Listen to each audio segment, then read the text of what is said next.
Hello again. So now you've found the vendor.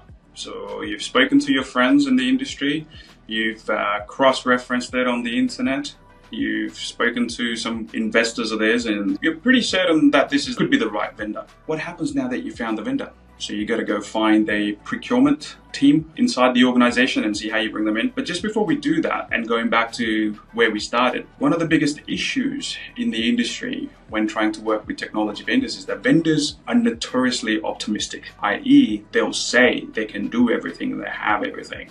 And as an industry, we've been burnt in past where we bought something and it only does 20% or 40% of what we wanted, but we don't know where to go with it. So with the inflection of, or the explosion of number of fintechs that are in the market, especially in the last 5 to 10 years, it's really important that we're actually able to test these companies to see whether capability exists.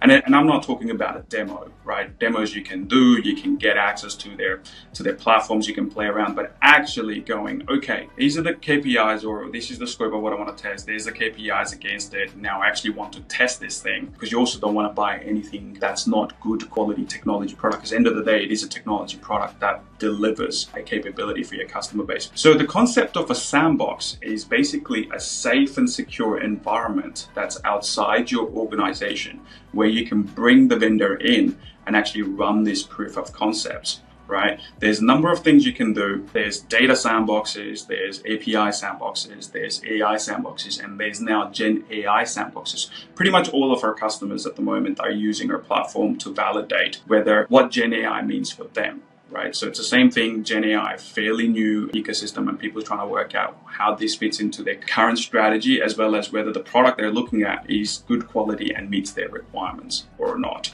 Things to consider when you're thinking about a sandbox, and there's a number of ways you can go about it. You can spin up a cloud environment and bring the vendor there. You can get your technology team to spin up a place where you can use as a lab or a sandbox. But what I found, again, drawing on my professional experience as a banking technologist, that all of these have some sort of limitation or some sort of risk profile. With keeping customer privacy in mind, cybersecurity in mind, speed and user experience in mind, I find something spinning off a state that is safe and secure, well architected with a good UX is a good way to basically bring the vendor in, bring your business stakeholders in, bring your tech innovation product teams together and collaborate in order to work out whether this thing is the right fit for you as an organization. Now, an important component of that is also having access to synthetic data, which I'll talk to you about in my next video.